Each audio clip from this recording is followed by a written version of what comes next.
저는 생전에 시작했던 연구를 완성하고 사후 세계가 실제로 존재한다는 사실을 제가 직접 확인했다는 것을 증명하기 위해 이 메시지를 남깁니다. 이와 같은 메시지가 한때 그레이스 쿡이라는 영매를 통해 전달된 적이 있었는데 놀라운 점은 그것이 바로 세계적으로 유명한 아서 코난 도일에게 전달되었다는 사실이었습니다. 많은 사람들은 코난 도일을 단지 성공한 작가로만 알고 있지만 그는 의사이자 무엇보다 영적 현상 연구자이기도 했습니다. 그는 책을 집필하고 진료를 하던 만큼이나 많은 시간과 열정을 이 분야의 연구에 쏟았습니다. 코난 도일의 신비주의 세계로의 여정은 원래 철저한 유물론자이자 의사로서 시작되었습니다. 그의 신념은 시간이 지나면서 완전히 바뀌었지요.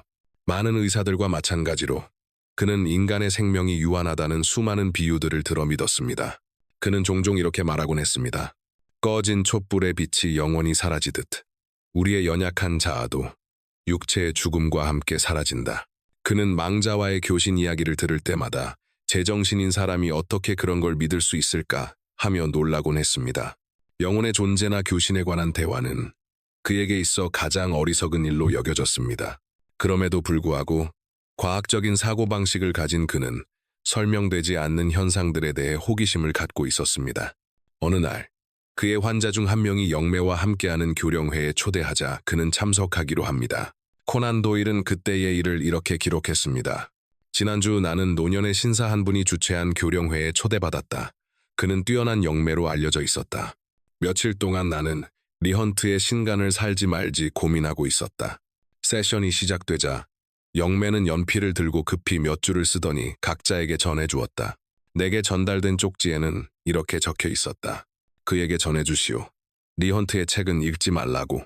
코난 도일은 이 사건이 독심술로는 절대 설명될 수 없다고 강조했습니다.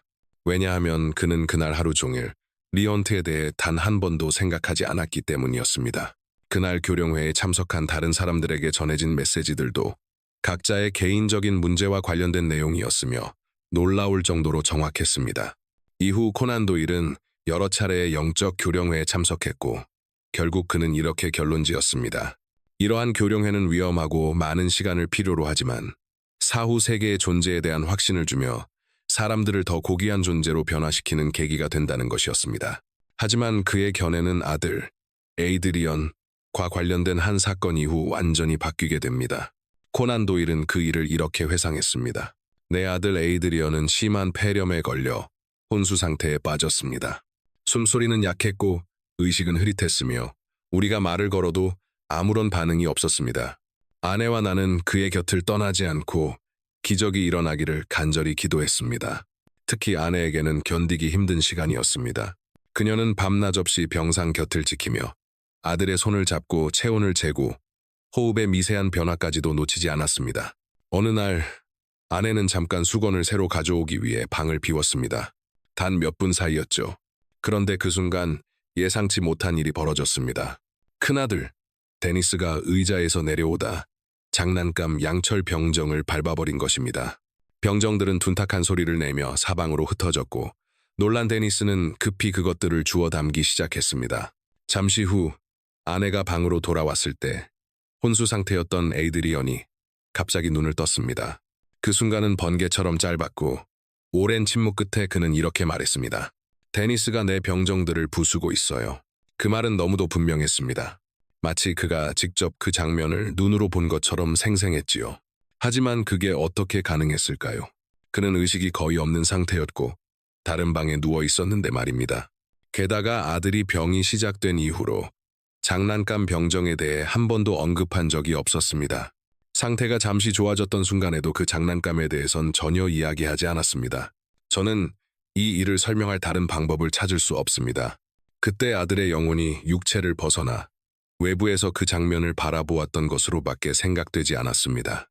어쩌면 그의 의식은 육체의 한계를 벗어나 육체가 세상과 상호작용하기엔 너무 약해진 순간에도 독립적으로 존재하고 있었던 것일지도 모릅니다. 이 사건은 제게 너무나 큰 충격을 주었고 그 후 저는 삶과 죽음, 그리고 의식의 본질에 대해 진지하게 성찰하게 되었습니다. 삶과 죽음의 경계, 우리가 보지 못하는 것, 그리고 일상 속에서 스쳐 지나가는 것들. 이 사건 이후 아서 코난 도일은 공식적으로 자신의 유물론적 관점을 버렸습니다. 그는 잡지에 기고한 글에서 이렇게 썼습니다. 오랜 연구 끝에 나는 마침내 인간의 지성이 육체와는 독립적으로 존재할 수 있다는 사실을 확실히 입증했다. 이전까지 나는 영혼의 존재를 전혀 믿지 않았다. 심지어 아프리카 대륙을 여행하던 시절에도 말이다. 그때부터 코난 도일은 지상 너머의 세계, 즉 인간이 죽은 뒤에도 이어지는 존재의 영역을 적극적으로 탐구하기 시작했습니다. 그리고 놀랍게도 그는 죽은 이후에도 이 연구를 계속 이어갔다고 전해집니다. 그는 한 영매와 접촉해 사후 세계의 진짜 모습을 전했다고 합니다. 그의 메시지를 처음 받은 사람은 그레이스 쿡이라는 영매였습니다. 그것은 그가 세상을 떠난 지 6개월 후인 1931년 1월 27일 처음으로 전달되었습니다. 이후 18개월 동안 추가적인 메시지들이 이어졌고 그것들은 훗날 인류에게 보내는 우리의 메시지라는 책으로 정리되었습니다. 그는 그 책에서 새로운 삶에서 눈을 뜬 첫 순간의 인상과 그 세계가 어떻게 조직되어 있는지를 이렇게 전했습니다. 나는 확신합니다. 죽은 이들은 여전히 살아있으며 그들은 자신으로 남아있습니다. 그들은 사라지거나 공허 속으로 녹아들거나 형태없는 존재로 변하지 않습니다. 그들의 생각과 감정, 그리고 기억은 어디로도 사라지지 않습니다. 그들은 생전에 느꼈던 그대로를 느끼며 다만 보이지 않는 또 다른 현실 속에서 그 길을 계속 걸어갑니다. 그는 이어서 이렇게 고백했습니다.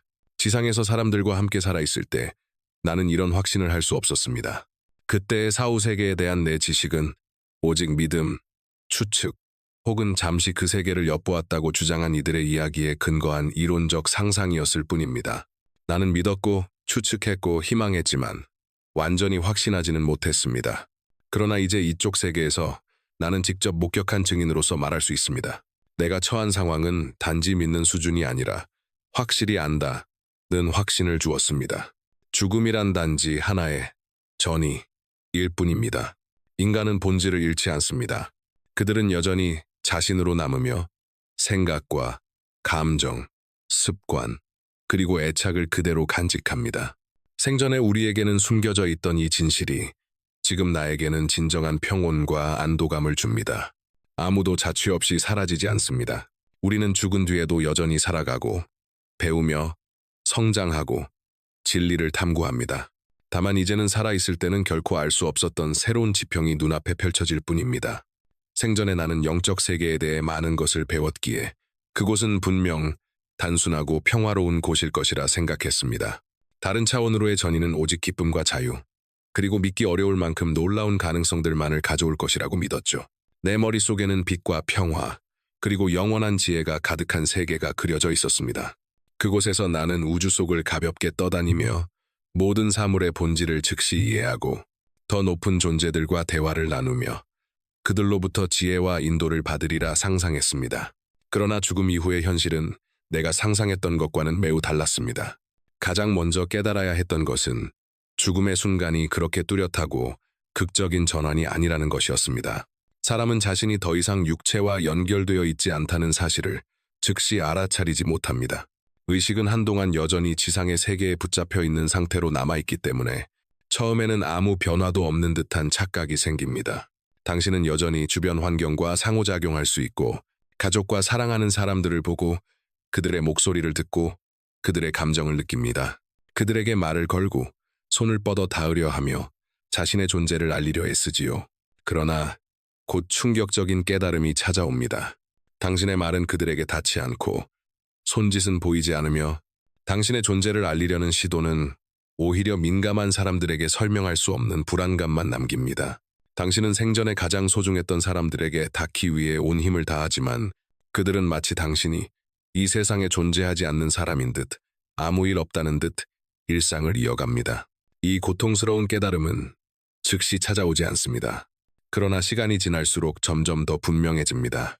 이곳에서는 다른 법칙이 작용하고 비록 지상의 무게감이 여전히 남아있지만 그것도 점차 희미해지며 사라집니다.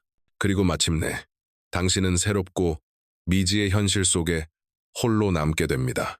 그 세계는 생전에 쌓아온 모든 지식과 신념으로도 결코 준비할 수 없었던 세계입니다. 이후 그는 이렇게 덧붙였습니다. 죽음 이후 나는 내 어린 시절이 머물렀던 장소에 도착했습니다.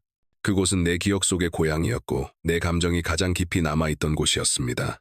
그는 그곳에서 오랫동안 머물렀고 쉽게 빠져나올 수 없었습니다. 그러던 중 한 줄기 빛이 그를 사로잡았고 강력한 힘이 그를 위로 끌어올렸습니다. 이 상승의 순간 동안 아서 코난 도일, 은하위 세계들이 어떻게 구성되어 있는지를 보았다고 말했습니다. 그는 자신의 사후 메시지 중 하나에서 이렇게 고백했습니다.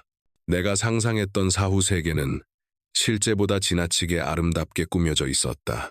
그의 말에 따르면 하위 세계는 회색빛의 안개로 뒤덮여 있으며 그곳의 존재들은 생전에 결코 채울 수 없었던 끝없는 욕망에 사로잡혀 산다고 합니다. 그들은 끊임없이 무언가를 원하지만 그 욕망은 결코 충족되지 않습니다. 때로는 반쯤 무너진 집, 생명이 없는 듯한 나무들이 보이기도 합니다. 빛과 생명감이 보다 강하게 나타나기 시작하는 곳은 네 번째 아스트랄 차원부터라고 그는 설명했습니다. 이 차원에서는 자연이 놀라울 만큼 아름답고 사후의 영혼들이 가족 단위로 함께 살아갑니다. 이곳은 마치 가족이 다시 만나는 장소, 일종의 영적 재회의 공간처럼 보입니다. 하지만 그렇다고 해서 이곳의 영혼들이 항상 기쁨과 행복 속에서 사는 것은 아닙니다. 각 영혼은 저마다의 목적과 사명을 가지고 있으며 그것을 통해 더 높은 단계로 발전하기 위한 일을 수행해야 합니다.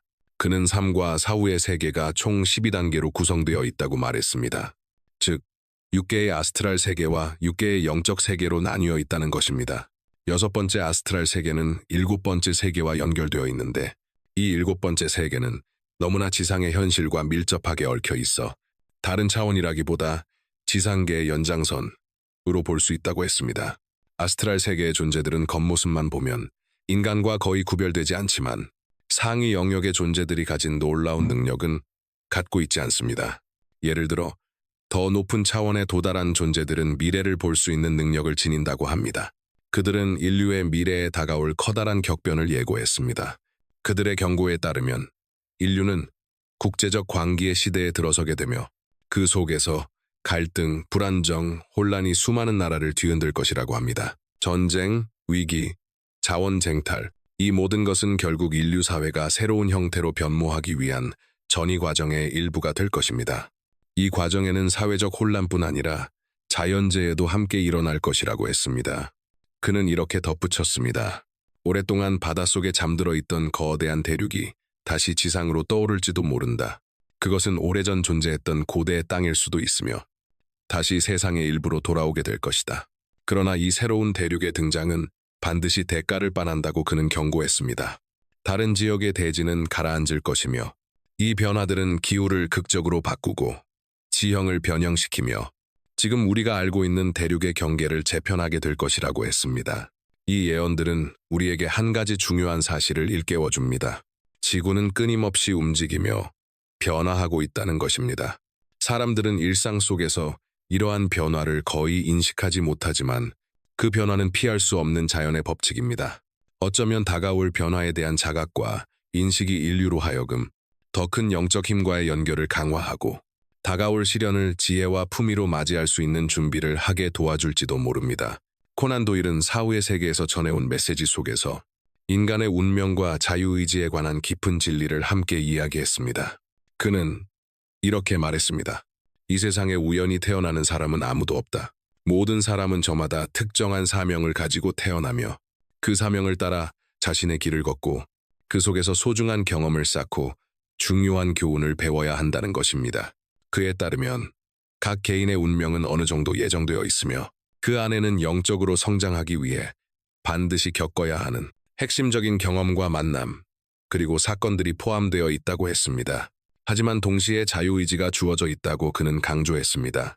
우리가 그 길을 어떻게 걸을지는 스스로 선택할 수 있다는 것입니다. 그 길을 기쁨으로 걸을 것인지, 혹은 고통 속에서 걸을 것인지, 세상에 대한 신뢰로 나아갈 것인지, 아니면 끊임없는 저항과 두려움 속에 머물 것인지, 그 선택은 각자의 몫입니다. 그는 또한 이렇게 덧붙였습니다. 삶의 의미는 많은 사람들이 생각하는 것보다 훨씬 단순하다. 사람들은 종종 명예, 부, 권력, 지식을 좇으며 삶을 복잡하게 만들지만 그 과정에서 정작 진정으로 중요한 것을 잊어버린다고 했습니다. 그가 말하는 본질은 단 하나였습니다. 마음을 순수하게 유지하고 자연스럽고 진실하게 살아가는 것. 그는 아이들을 예로 들었습니다. 아이들은 매일을 기뻐하며 살고 과거에 매달리지 않으며 삶이 주어지는 그대로를 받아들입니다. 이런 교만도 두려움도 지나친 분석도 없는 태도가 인간을 빛에 더 가까이 다가가게 만든다고 그는 말했습니다. 그리고 이렇게 덧붙였습니다. 삶의 여정이 끝날 때 세상에 대한 신뢰와 열린 마음으로 살았던 영혼은 훨씬 더 높은 존재의 세계에 가까워질 것이다. 단순하게 산다는 것은 곧 세상과 조화를 이루며 산다는 뜻입니다. 불필요한 의심이나 두려움으로 자신을 짓누르지 않고 있는 그대로의 삶을 받아들이는 것. 그것만으로도 인간은 내면의 빛에 도달하고 영적 완성에 한 걸음 더 가까워질 수 있습니다.